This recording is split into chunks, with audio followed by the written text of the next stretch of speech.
everybody, welcome in. My name is Megan and I'm an occupational therapy graduate student at the University of Central Arkansas. I have teamed up with Home Therapy Solutions to do some caregiver education workshops. This version is over thinking, memory, and brain health.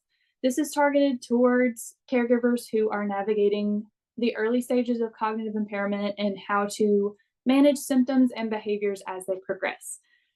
So,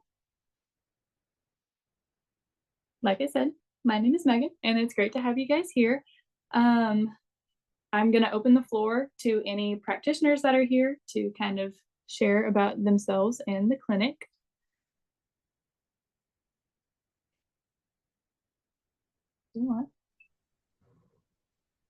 Hello, I'm Nicole from Home Therapy Solutions, and I'm an occupational therapist.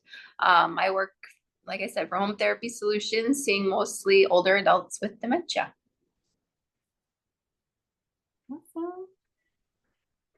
All right, so let's dive into it. First, we're going to talk about some common cognitive conditions. So Alzheimer's, vascular dementia, Lewy body dementia, and Parkinson's disease. So first, let's talk about Alzheimer's. This is caused by the buildup of two proteins in the brain. There's amyloid and tau proteins. And so these proteins form clumps that block nerve pathways. So think of your brain like a highway network. And you've got cars going to and from the brain. And so if you've got a big clump of goo, we'll call it, right in the middle of the highway, no cars can pass, no over, around, there's no way around it. And so a lot of the brain sees that and knows that that network can't work the way that it's supposed to, and so it just cuts it off, because why waste energy on something that doesn't work? And so that's kind of where Alzheimer's disease gets its start. And some symptoms that we can see with that is decreased word finding and judgment, visual spatial impairment, some memory loss, that's a key feature, so wandering, getting lost, repeating questions often, some personality changes, difficulty recognizing friends and family, difficulty or inability to communicate, and then there can also be hallucinations, delusions, or paranoia with this. Moving into vascular dementia, this occurs when there is a blocked blood flow to the brain. So this can be caused by stroke or a damaged blood vessel, when the blood vessels get damaged by something other than stroke or something along those lines. And so this is a predictable type of dementia. There's a set cause. And so the symptoms that we see is based on the amount of damage that is there. So if you had like a minor stroke, it may not be as progressed as someone who had a massive stroke. And some symptoms that we can see with that are confusion, disorientation, trouble speaking or understanding speech, sudden headaches, difficulty walking or poor balance, trouble paying attention or concentrating, and this is hand in hand with the stroke diagnosis, numbness or paralysis on one side of the body or the face. Moving into Lewy body dementia, this is similar to Alzheimer's in that it is caused by proteins, but these proteins affect the brain differently. And so this has a chemical hit. And so these proteins alter the ability of the nerve cell to function properly, and they all die off because, like I said, if the brain notices that something isn't working properly, it's not going to waste the energy on that. And so it eventually dies off. And so the cause of this is currently unknown, but there are some key symptoms that are very unique to Lewy body dementia, especially early on, and those are hallucinations, difficulty with movement, and trouble with sleep. So 80% of those with Lewy body dementia have hallucinations in their early diagnosis. And then there's also memory loss, difficulty making decisions, poor regulation of body functions, so alterate high or low blood pressure, heart rate, increased sweating, and then trouble with digestion and some other GI problems. They may have difficulty staying focused or a problem with visual and spatial abilities. Now let's talk about Parkinson's. This happens when the nerves in the brain slowly break down and die. This specifically happens in the area of the brain that controls movement and body functions, called the substantia nigra, and it hits dopamine and norepinephrine hard. And so dopamine is your movement hormone and chemical messenger. And so if your dopamine ability to receive and send dopamine is messed up, then you're unable to control your movements. And then with norepinephrine, if that is altered, then you may have difficulties with maintaining body functions such as blood pressure. And so some risk factors for Parkinson's include age, genetics, sex, and exposure to toxins. Males are more likely to develop Parkinson's than females, and average age for Parkinson's onset is around 70. So some symptoms that we see are loss of smell, drooling, constipation, and GI problems, sleep problems such as restless leg syndrome, mask-like facial expressions because you don't have that muscle control that you would normally, and so the drooling and the flat affect of your face, you're not able to control that as much as you normally would be able to, and so that's where that comes from. You may have slowed movements, tremor while muscles are at rest, muscle rigidity or stiffness, blinking less or more often than usual, difficulty swallowing, or unstable walking patterns. So let's talk about early detection of cognitive conditions. What is early detection? That is basically catching these symptoms that we've talked about before they begin to significantly impact your loved one's life. And so kind of having a fine-tuned eyes and ears of watching their behavior and kind of looking for things that might raise some red flags. This is important because it gives you and your loved one more time to develop a care plan, manage symptoms, access support services, and improve overall quality of life for you and your loved one, and really involve them in the process. Because if you think about it, this is a scary process for anybody to walk through, both for you and your loved one. They're scared because they're losing part of themselves and they know that. And then, so being able to involve them and being able to walk with them and give them that sense of independence to talk about what they want in the future as they walk through this can be a game changer. So for early detection, some things to look for are the symptoms we talked about. So notable memory loss, forgetting important dates and events, repeating the same questions, difficulty completing familiar tasks. So if your father has done the family financials all his entire life, and then one day he's starting to get late bills and late fees and not paying things on time, some of these things are normal with aging, but if it's a consistent issue, that may be something to look at. Similarly, if you have a grandma who has been baking and making the same cookie recipe forever and suddenly starts putting salt in the recipe instead of sugar fairly consistently, that's something to look at. Sudden visual impairments can also be common with cognitive decline and cognitive impairment. So difficulty with maintaining their balance, difficulty reading, problems with distances, so curves and stairs, if they're unable to notice that there's a difference in the change of ground and they kind of just walk straight into it, that could just be visual impairments, or it could be indicative of something bigger. And issues with driving, if they're merging into the other lane, if they're all over the place, that's something to look at. Difficulty maintaining conversation.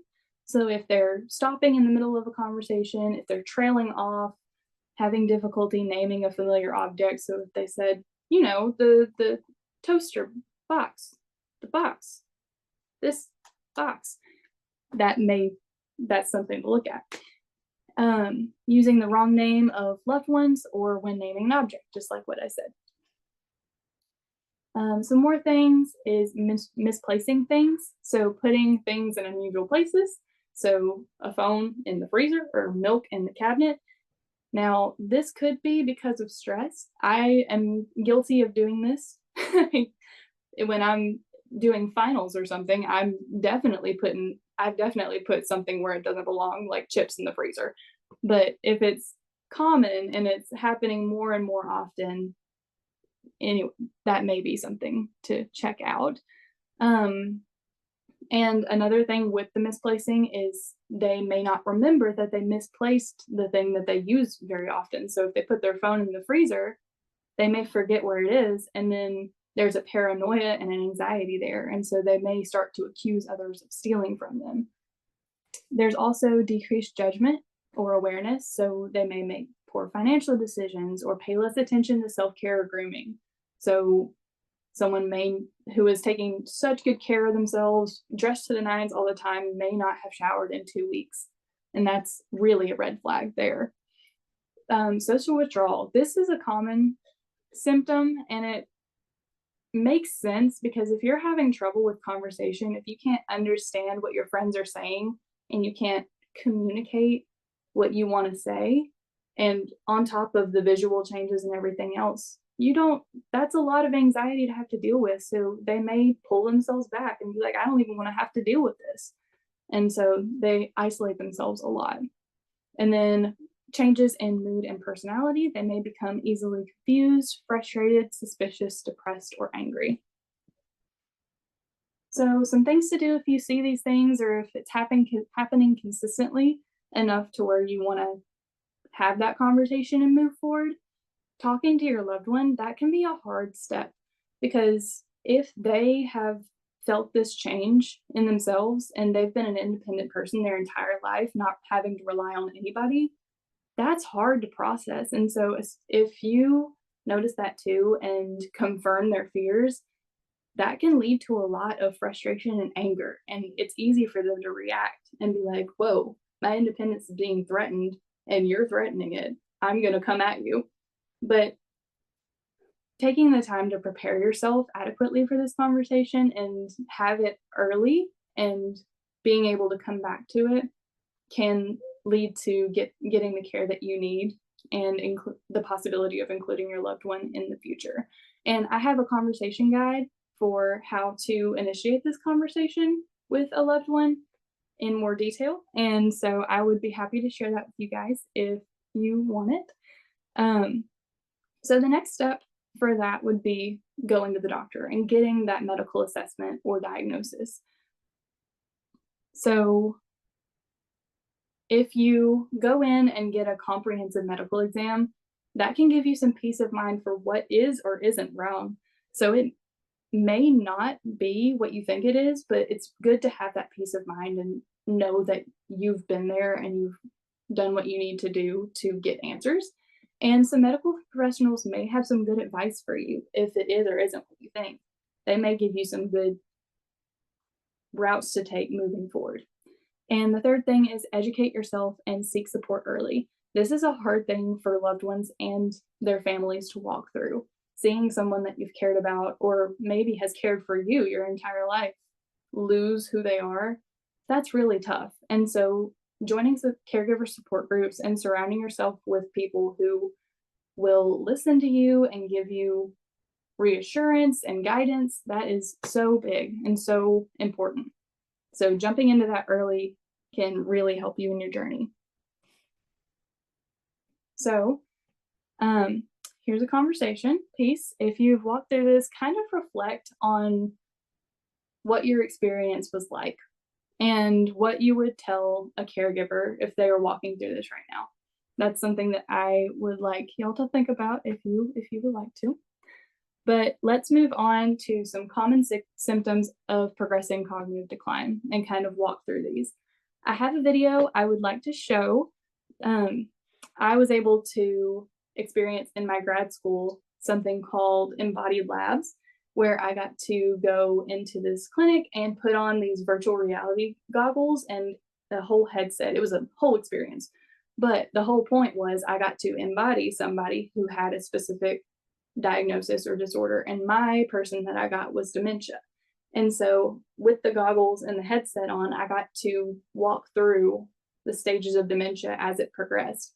And I had no idea the effect that visual and auditory hallucinations can do to your everyday and like trying to do anything really.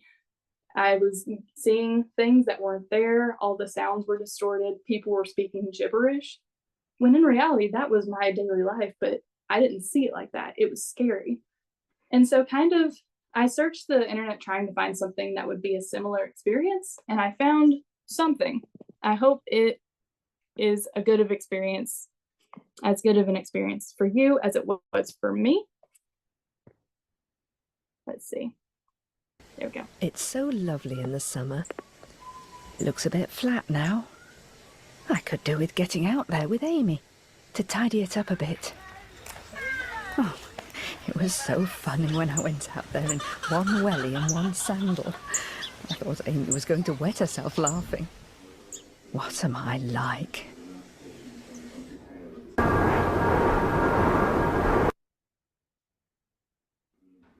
That used to scare me so much when things like that happened. Not so much now. Just remember, things will come back properly if I wait and keep calm. I remember the first time it happened, I was outside Jones's in town. I just couldn't find it, even though I'd been stood right outside it. Then, when I did see the name, the letters started falling off. Just fell off, they did. Drifted down. I thought I was going mad.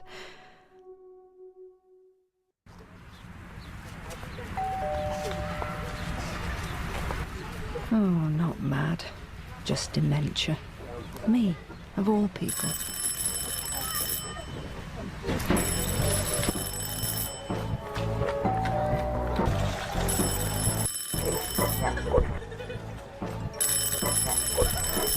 Oh, I don't like it.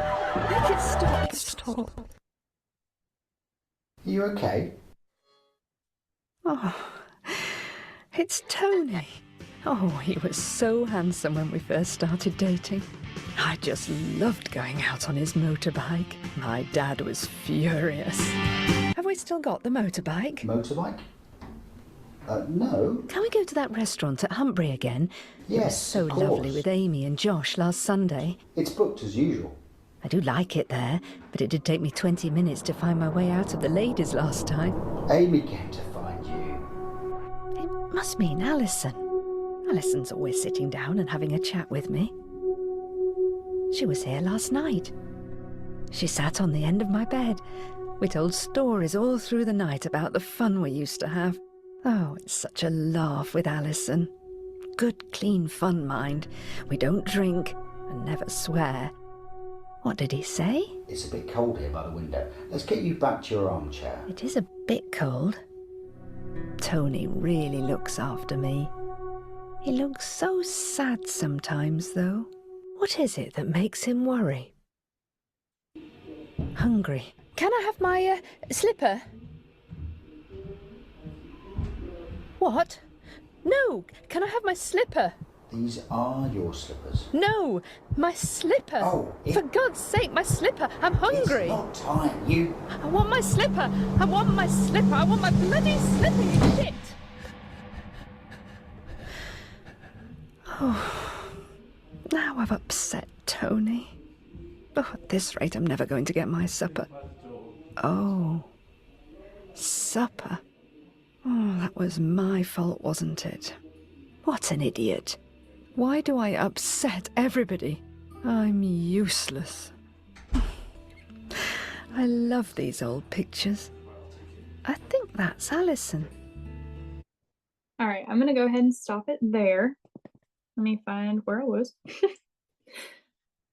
So as we saw, there are some communication deficits, some behaviors, agitation, repetitive speech, and some things like that. So let's jump into it and how to navigate that. So for communication deficits, as we saw that there was a lot of things going on that may have led to her outburst in that scenario. There was the phone ringing, the doorbell ringing. It was just a lot.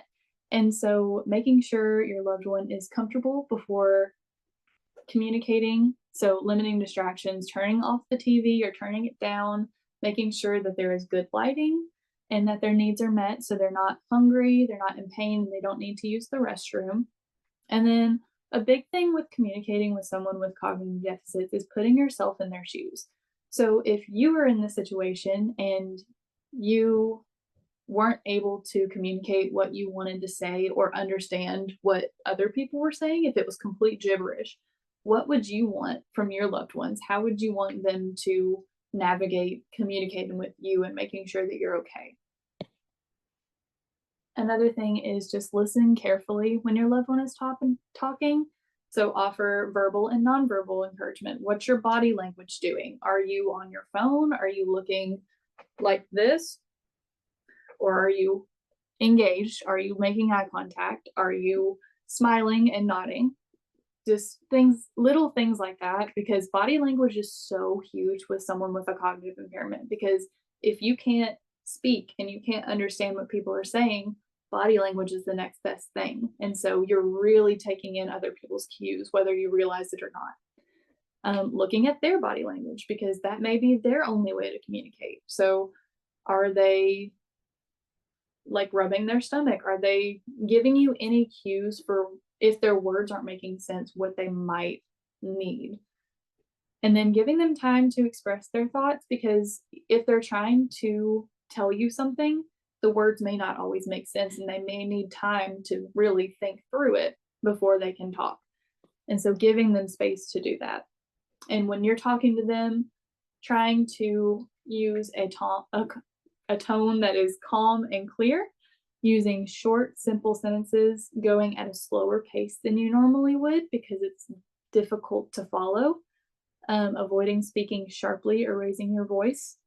And one thing that was in my simulation that I had never thought of really is trying to include the person in conversations with others. And so if you're at a doctor's appointment or if you're at a family gathering and something happens, don't shut your loved one out and be like, oh yeah, they did XYZ the other day. Have you noticed that too? And then not include them.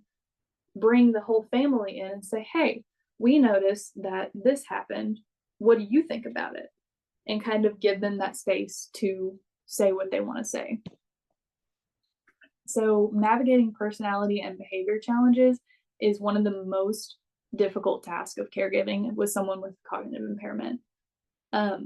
They start to lose kind of who they are, and some people do a complete 180. So a lady, like in the video, the lady who said, we used to have such good, clean fun. We never cursed, we never swore.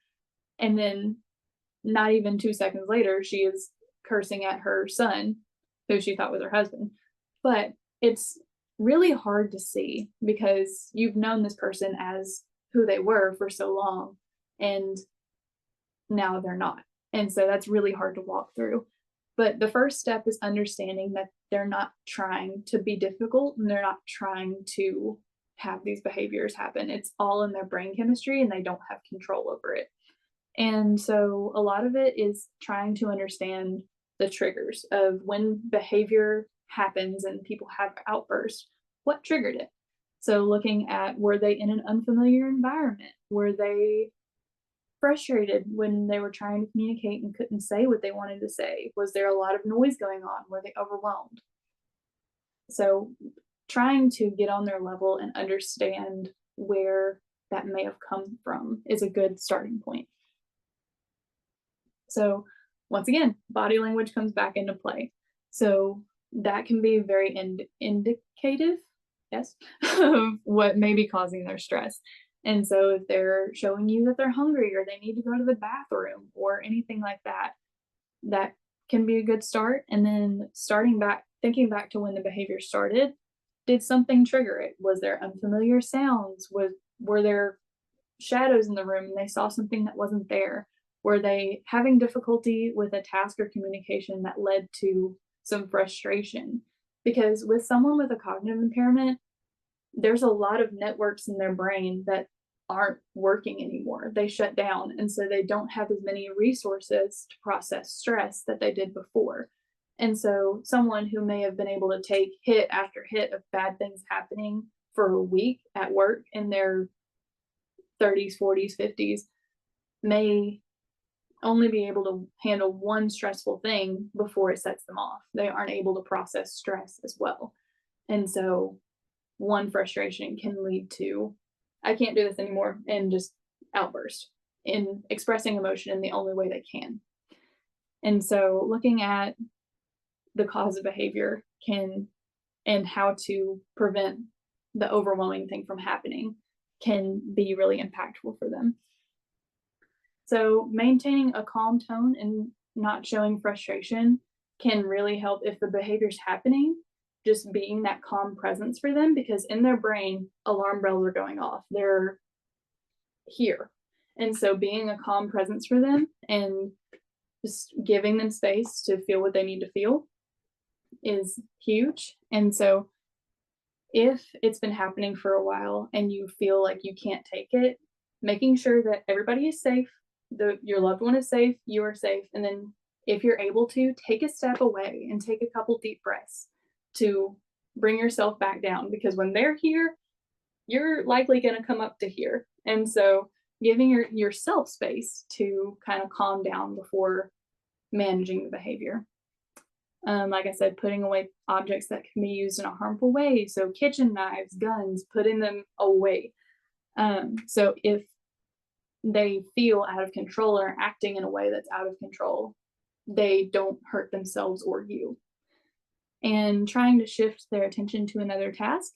If nothing else is working and they're not responding to verbal cues, which is you trying to say like, hey, let's go do this or that or whatever, and trying to provide a distraction, just remove yourself and start doing something that you know they love. So fixing one of their favorite snacks or doing something along those lines to kind of catch their attention and be like, oh, they're doing something I'm interested in. Let me go join them. And so that could work.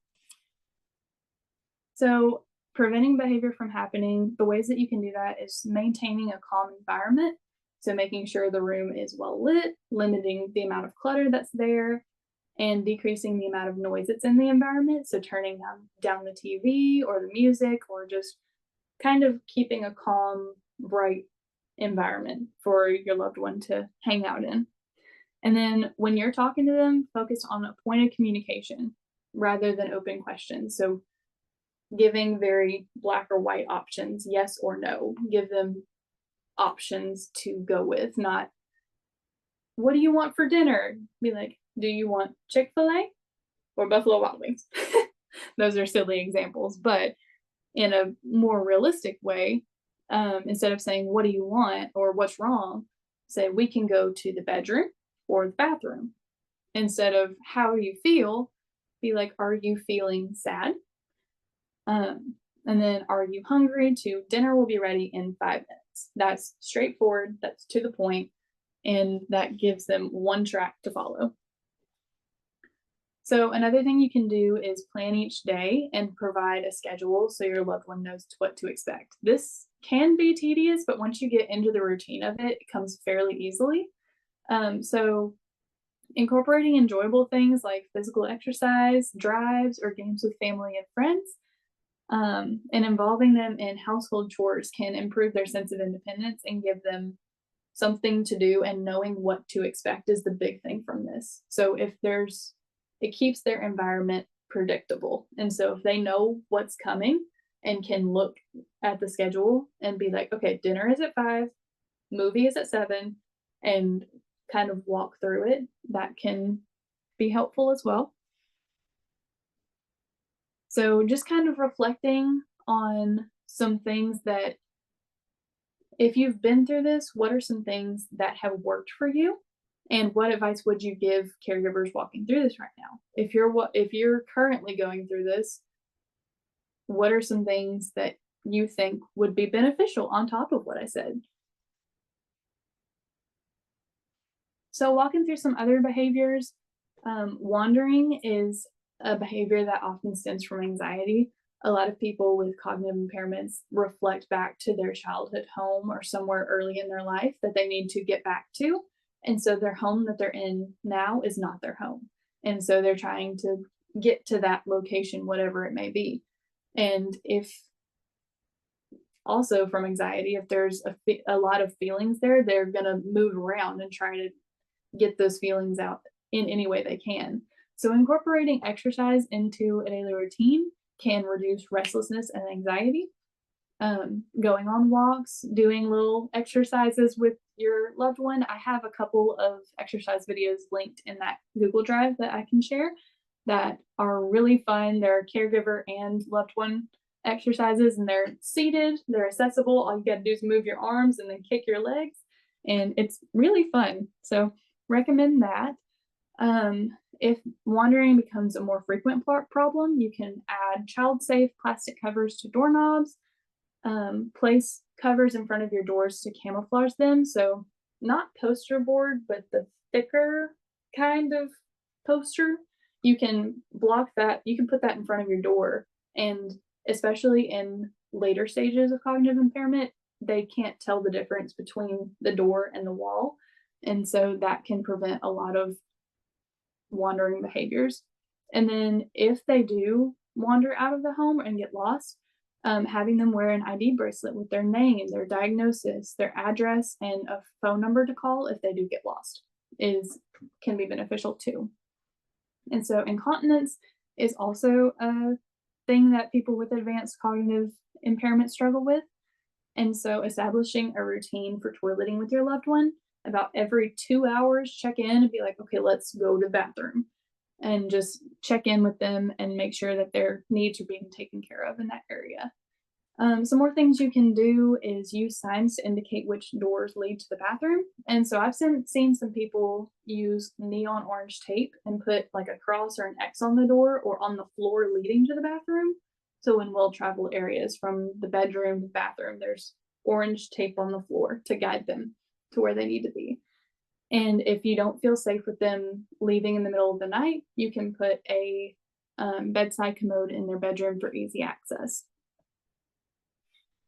Repetitive speech is another behavior that is common. And so a lot of times it's easy to get frustrated with that, because if someone's asked you the same question 20 times in a row, that's hard to be calm with. But instead of correcting them and being like, okay, you've already said this 27 times, this is the same answer that I'm giving you. Try to redirect them to a task. So a snack, activity, or helping you out with a chore. Once again, bringing in that sense of independence of, oh, I'm doing the dishes. I feel pretty good about myself. And so that could be beneficial. And then providing visual guides, once again, any kind of thing that they can refer to during the day. So like dinner is at 6:30, Bobby comes home at 5. A lot of repetitive speech is fixated on meal times and when their loved one comes home. And so having something that they can look at any point during the day that's obvious and just right there can be beneficial. And then with repetitive speech, there's that communication aspect too, of they may be saying something and meaning something completely different because they can't communicate that. And so looking at their body language and trying to figure out, okay, are you fixating on this statement because you're meaning something else and you need something and you're trying to tell me? And so really looking at the things that they may not be saying. So sundowning is also something that caregivers really struggle with, is them not sleeping. And so the caregivers losing sleep and losing their time to themselves because their loved one is awake and wandering and all over the place. And so some ways you can kind of get ahead of this is increase physical activity during the daytime, discourage inactivity or napping during the day, get them up, get them moving, get them involved. Limit caffeine, alcohol, or sugar intake later in the day, and then spending time outside during the day as much as possible. So a lot of times why this happens is they get confused on what time of day it is. And so opening the curtains and letting in all the light early, and then when the sun starts going down, closing it off and making sure they know it is dark and it is time to get ready for bed. And a lot of this may not work for everybody because everybody's cognitive impairment journey is different. There's no two that are exactly the same, but it's a lot of trial and error and trying to figure out what works for you. And so these are just some ideas that might help. Kind of talking about OT with thinking, memory, and brain health to cap us off here. So what OT is able to do for you is we are able to complete assessments that determine how cognitive impairment is impacting your loved one's ability to perform self-care tasks and activities of daily living. We can collaborate with patients and caregivers to adapt daily tasks to the person's current abilities. So that looks like putting in a shower chair if the person can't stand for a long time, doing the things in the home of adapting, making sure people know where to go for the bathroom and doing things like that. And then the goal is always to improve engagement and performance in self-care tasks and activities and doing the things that they love.